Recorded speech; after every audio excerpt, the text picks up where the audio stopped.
ಅಣ್ಣ ನಾನ್ ನಿಂಗೊಂದು ಕ್ವಶನ್ ಕೇಳ್ತೀನಿ, ಅದಕ್ಕೇನಾದ್ರು ನೀನ್ ಕರೆಕ್ಟ್ ಆಗಿ ಆನ್ಸರ್ ಮಾಡ್ಬಿಟ್ರೆ.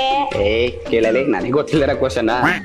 ಒಂದ್ ಹುಡ್ಗ ಇರ್ತಾನೆ, ಅವ್ನ್ಗೆ 6 ಬೆರಳು ಇರುತ್ತೆ. ಅವ್ನ್ ಎಲ್ಲರೂ ಗುಂಡ ಗುಂಡ ಗುಂಡ ಅಂತ ಕರೀತಾರೆ, ಅವ್ರ ಅಪ್ಪ ಅಮ್ಮ ಫ್ರೆಂಡ್ಸ್ ಸ್ಕೂಲಲ್ಲಿ ಎಲ್ಲರೂ. ಏನಕ್ಕೆ? ಎಲ್ಲರೂ ಗುಂಡ ಗುಂಡ ಅಂತಿರ್ತಾರ. ಅವ್ನ್ ಜಾಸ್ತಿ ತಿಂತಿನ್ನೇನು? ಅವ್ನ್ ತಿಂತಿದ್ದೇ ಇಷ್ಟಿಷ್ಟು. ತಿಂತಾನು ಇರ್ಲಿಲ್ವಾ? ದಪ್ಪಕ್ಕಿದ್ನಾ?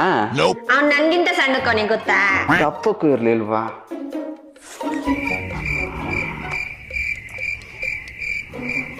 ಗೊತ್ತಾಯ್ತಲ್ಲ ಹೇಳು. ಯಾಕಂದ್ರೆ ಅವನ ಹೆಸರೇ ಗುಂಡ. ಸ್ವಲ್ಪ ಇಲ್ವಾ?